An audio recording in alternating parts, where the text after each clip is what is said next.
Fyodor Dostoevsky was born into a world where suffering was not an abstract concept, but a constant presence, a force that shaped daily existence and carved itself into the human soul. He entered life on November 11th, 1821, in Moscow, a city suspended between old religious tradition and the slow, uneasy arrival of modernity. Russia at that time was not yet an industrial nation like those emerging in Western Europe. It was a land of rigid hierarchy, where the majority of people were peasants tied to land they did not own, while a small elite lived in privilege. Between these two worlds stood families like Dostoevsky's, neither rich nor completely powerless, living in tension between ambition and limitation. His father, Mikhail Dostoevsky, was a military doctor who worked at the Mariinsky Hospital for the Poor. This hospital was not a place of healing in the comforting sense. It was a place where the sick, the desperate, and the dying gathered. Disease, poverty, and human fragility surrounded the young Fyodor from the beginning. He grew up walking past suffering, hearing the voices of those who had lost everything, witnessing the raw vulnerability of existence before he was old enough to understand it. These early impressions did not fade. They became the emotional foundation of his future writing. His father was a strict and demanding man, deeply concerned with discipline and control. He believed in authority and expected obedience. The atmosphere inside the home was tense. Love existed, but it was overshadowed by fear and pressure. His mother, Maria, provided warmth and gentleness, introducing him to religion and literature. She taught him to read using the Bible, and its stories of suffering, redemption, guilt, and forgiveness left a permanent mark on his imagination. These themes would later define his novels, not as distant theological ideas, but as living psychological realities. As a child, Dostoevsky was quiet, observant, and deeply sensitive. He did not dominate social spaces.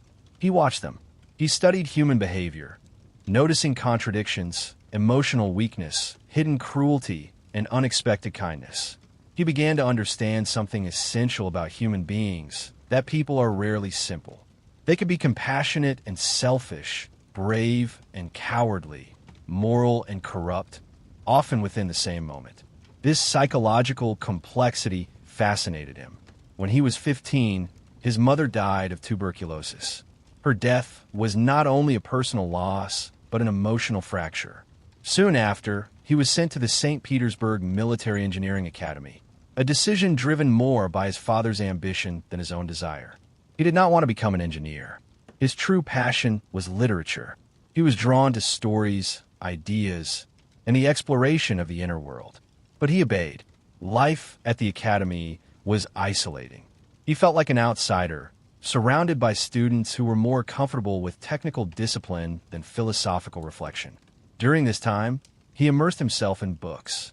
He read Russian writers like Pushkin and Gogol, whose works explored the psychological and social realities of Russian life.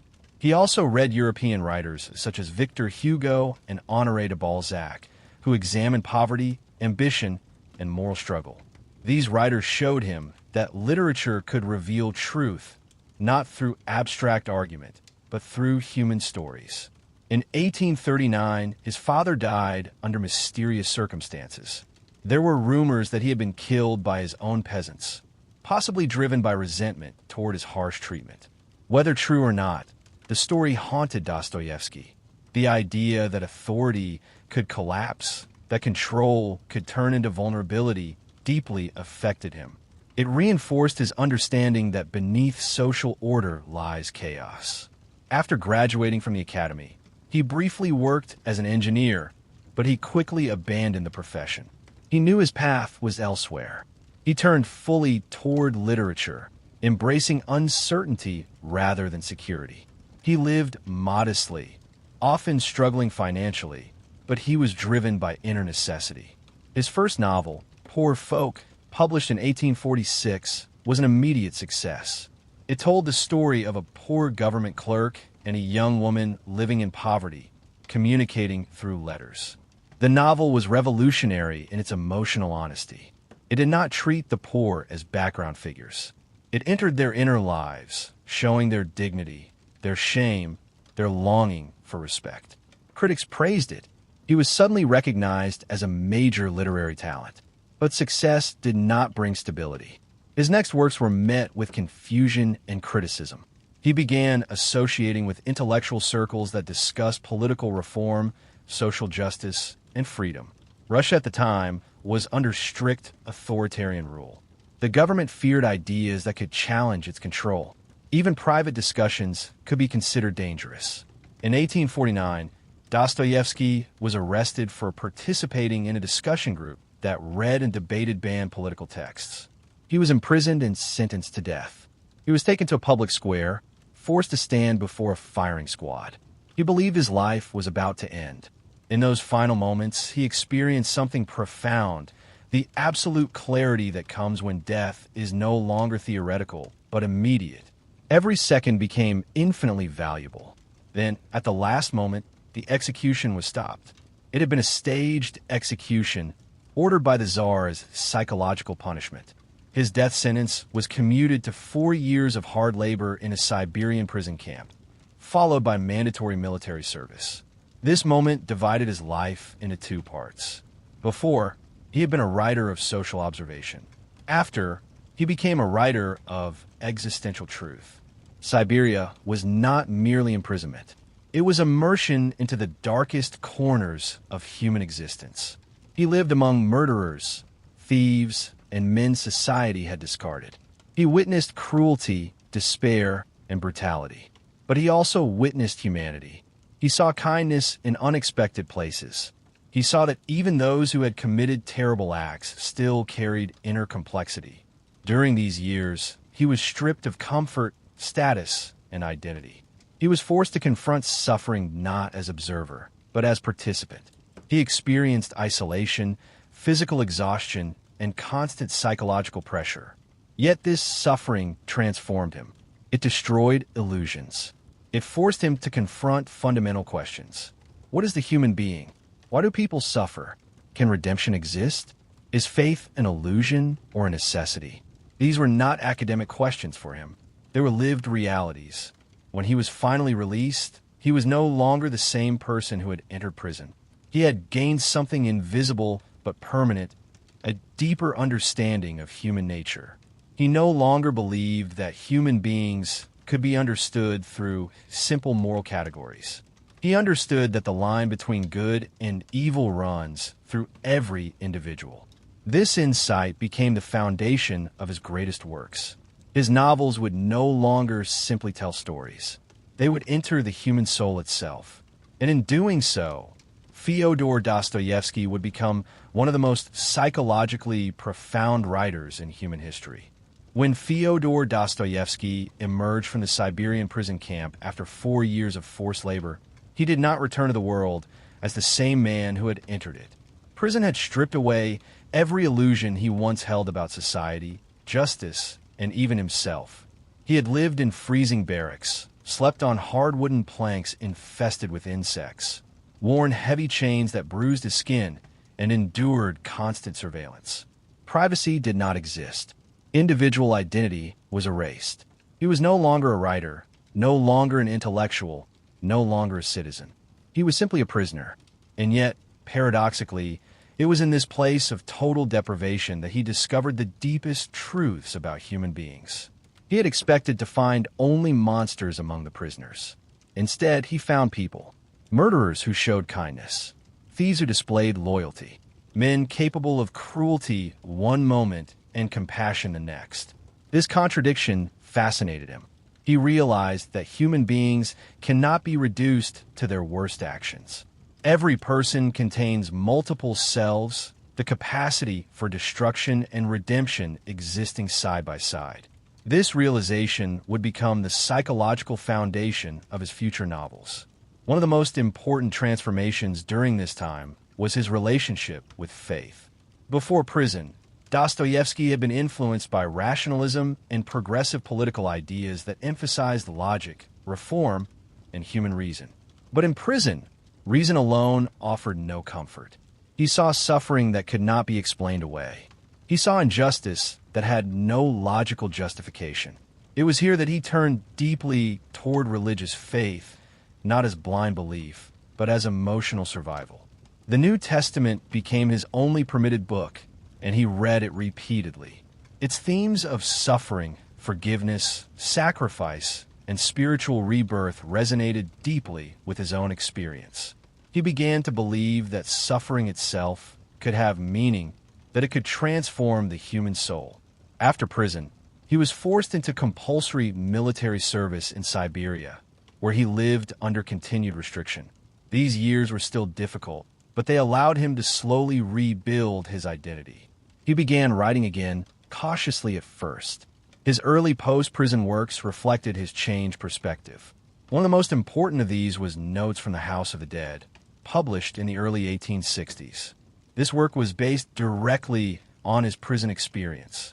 It did not present prisoners as simple villains. Instead, it portrayed them as psychologically complex individuals, each with their own inner world, their own suffering, their own humanity.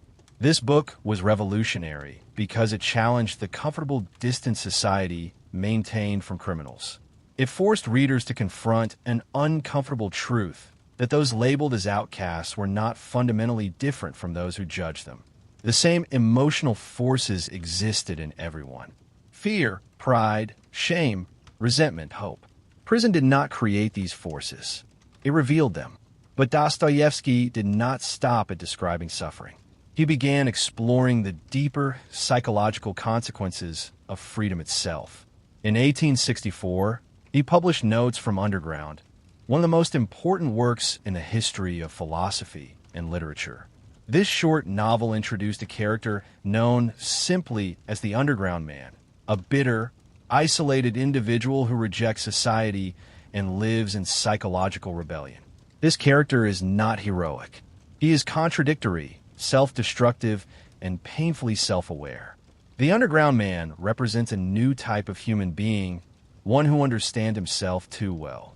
He recognizes his own weaknesses, his own irrational impulses, his own inability to act in his own best interest. He rejects the idea that human beings are purely rational creatures. He argues that people will often act against logic simply to prove their freedom. They will choose suffering over comfort if comfort feels imposed upon them. Through this character, Dostoevsky attacked the growing belief of his time that science, reason, and social planning could solve all human problems. He believed this view ignored something essential. Human beings are not machines. They do not seek happiness in a predictable way. They seek meaning, identity, and emotional truth, even when it leads to pain. Notes from Underground introduced ideas that would later influence existentialist philosophers, such as Friedrich Nietzsche and Jean-Paul Sartre. It explored themes of alienation, freedom, responsibility, and psychological conflict long before these ideas became widely discussed. During this period, Dostoevsky also faced severe personal struggles. He suffered from epilepsy, a neurological condition that caused sudden seizures. These seizures were physically dangerous and emotionally terrifying. Before each seizure, he sometimes experienced a brief moment of intense clarity and emotional elevation, followed by collapse and exhaustion. These experiences influenced his understanding of consciousness. He saw how fragile the boundary was between control and chaos. He also struggled financially. He was often in debt, constantly under pressure from creditors. This financial instability created urgency in his writing. He did not write from comfort. He wrote from necessity. He understood anxiety not as abstract emotion, but as daily reality. His personal life was marked by loss. His first wife, Maria, suffered from illness and died in 1864. His brother, Mikhail, who had been one of his closest emotional supports, also died around the same time. These losses left him emotionally vulnerable and financially responsible for supporting others. Despite these hardships, his creative power continued to grow. His suffering did not silence him. It deepened him. He had seen prison. He had faced death. He had experienced illness, loss, and isolation. And through these experiences, he had gained something rare. He understood the human soul not as theory, but as lived experience. This understanding would soon give birth to his greatest masterpieces, works that would explore crime, guilt, morality, freedom, and redemption with a depth never seen before. In these novels, Dostoevsky would not simply tell stories. He would dissect the inner structure of human existence itself. By the mid-1860s, Fyodor Dostoevsky stood at the edge of his greatest creative period, but his external life was collapsing under pressure. He was drowning in debt. Creditors watched his movements. Publishers demanded manuscripts faster than he could produce them. His epilepsy continued to strike without warning, disrupting his body and leaving him physically weakened. Yet inside his mind, something extraordinary was forming. His suffering had given him access to psychological territory few writers had ever explored. He was no longer interested in simple stories about society. He wanted to explore the hidden forces inside human beings, the irrational drives, the moral contradictions, the quiet wars between conscience and desire. In 1866, he published Crime and Punishment, the novel that would establish him as one of the greatest psychological writers in history. At the center of this work is Rodion Raskolnikov, a young former student living in extreme poverty in St. Petersburg. Raskolnikov is intelligent, proud, and isolated. He develops a theory that humanity is divided into two types: ordinary people, who must obey moral laws, and extraordinary people, who have the right to break those laws if their actions serve a greater purpose. He believes that certain individuals, like Napoleon, achieve greatness by ignoring moral limits. From this idea, he begins to question whether he himself might belong to this extraordinary category. Driven by desperation and intellectual arrogance, Raskolnikov commits murder. He kills an old pawnbroker, believing her death will remove a useless person and allow him to use her money for greater good. But the crime does not liberate him. Instead, it destroys his psychological stability. He becomes consumed by guilt, paranoia, and inner conflict. He cannot escape the awareness of what he has done. His mind becomes a battlefield between his intellectual justification and his emotional conscience. Through Raskolnikov, Dostoevsky explored one of the most important psychological truths.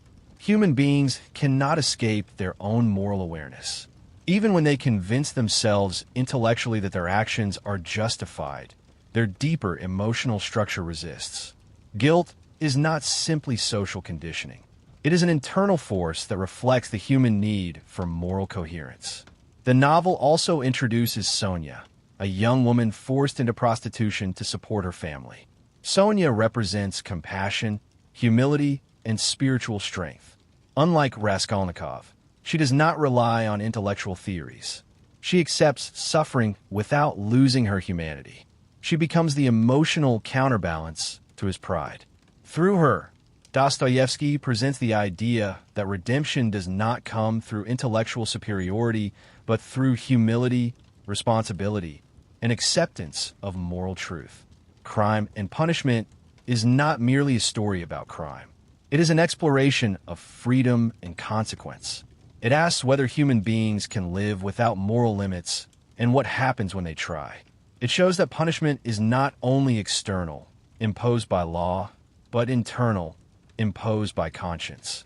During this same period, Dostoevsky faced extreme pressure from a publishing contract that required him to deliver a novel within a strict deadline or lose the rights to his previous works. To meet this demand, he dictated a novel to a young stenographer named Anna Snitkina. This novel became The Gambler, published in 1867.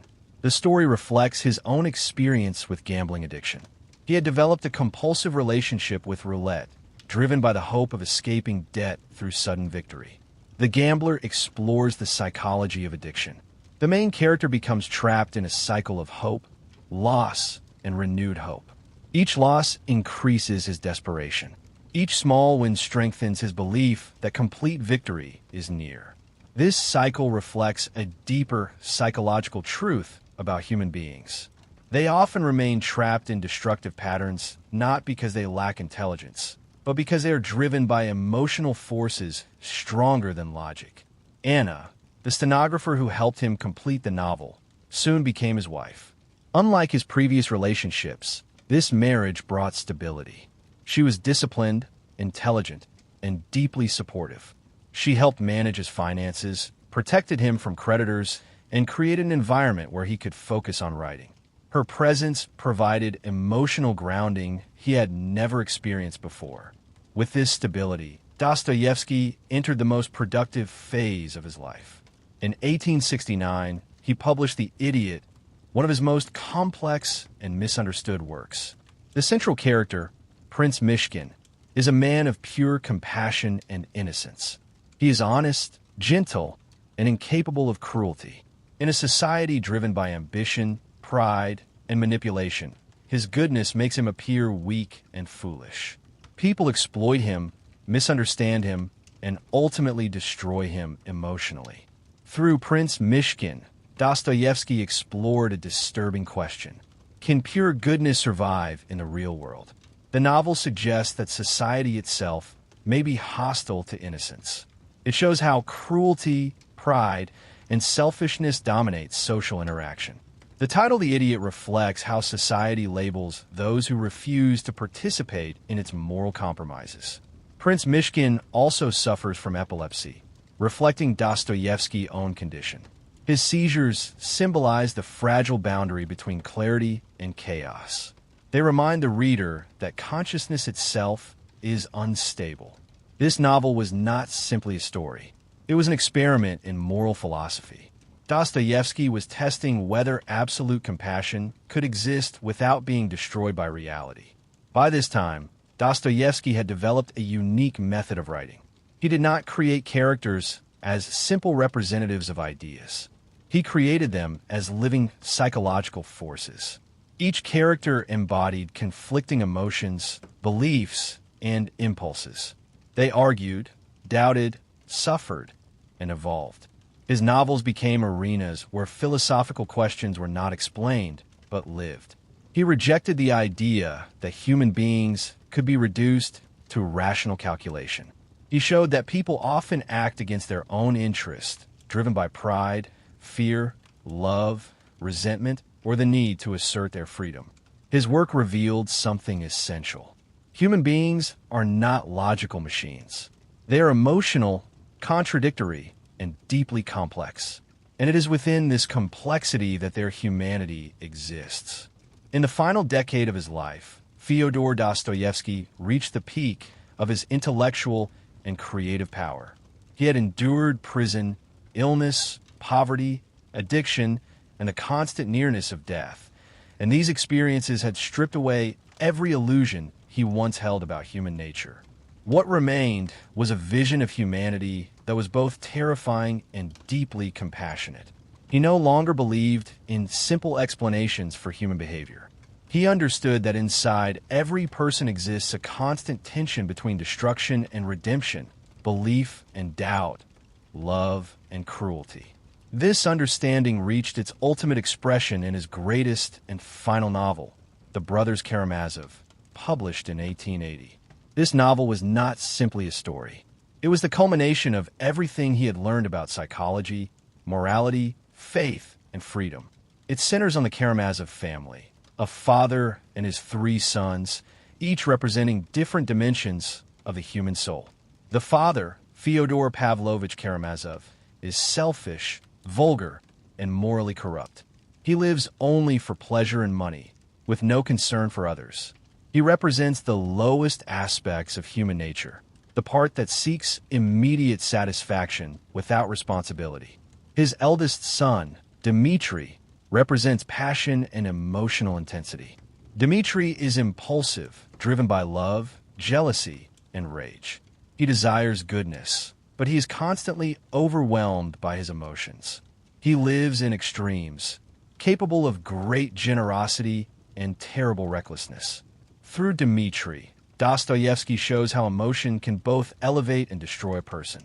The second son, Ivan, represents intellect and rationality. Ivan is deeply intelligent, thoughtful and philosophical.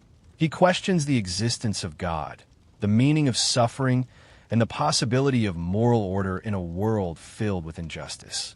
One of the most important parts of the novel is Ivan's argument that if God does not exist, then everything is permitted. This idea reflects one of Dostoevsky's central concerns.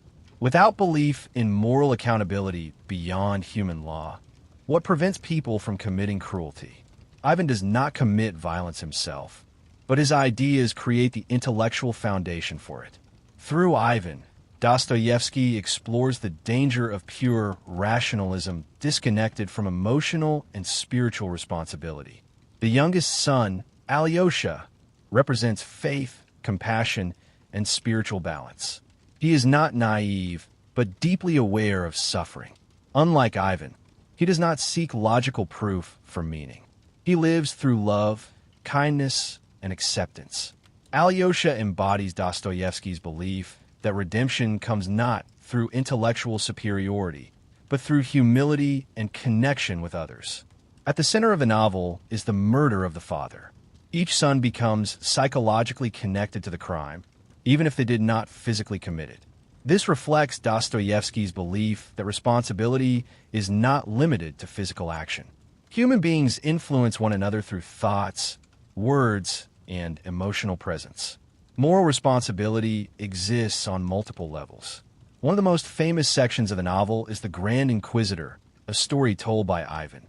In this story, Jesus returns to Earth during the Spanish Inquisition, but instead of being welcomed, he is arrested by the church. The Inquisitor explains that human beings do not truly want freedom. They want security, certainty, and guidance. Freedom creates anxiety. People prefer to surrender their freedom in exchange for stability. This story reflects Dostoevsky's understanding of one of the deepest human fears. Freedom requires responsibility. Many people escape this responsibility by submitting to authority. Through the Brothers Karamazov, Dostoevsky explored every dimension of existence: faith and doubt, freedom and responsibility, love and hatred, justice and forgiveness. He did not offer simple answers. He presented the full complexity of the human condition. At the same time, his personal life had finally achieved a degree of stability. His wife Anna had transformed his financial situation through careful management. His gambling addiction, which had once dominated his life, was finally under control. He had become a respected public figure in Russia. People attended his speeches not only to hear his literary ideas, but to hear his reflections on life itself. Despite this recognition, he remained deeply aware of human fragility. His epilepsy continued. Each seizure reminded him that control over his own body was limited. He lived with constant awareness of mortality. In 1880, he delivered a famous public speech about the Russian writer Alexander Pushkin. This speech was not only about literature, it was about human unity. He spoke about the possibility of understanding across differences, about compassion as the foundation of civilization. The audience responded with overwhelming emotion. People saw in him not only a writer, but a voice that had confronted suffering and survived. Less than a year later, on January 28, 1881, Fyodor Dostoevsky died at the age of 59.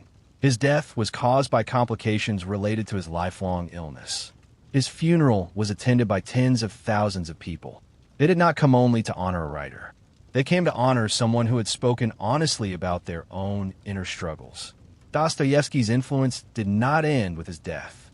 His work would shape the thinking of philosophers, psychologists, and writers for generations. Friedrich Nietzsche saw him as one of the only psychologists from whom he had something to learn. Sigmund Freud recognized that Dostoevsky had understood the unconscious mind long before psychoanalysis existed.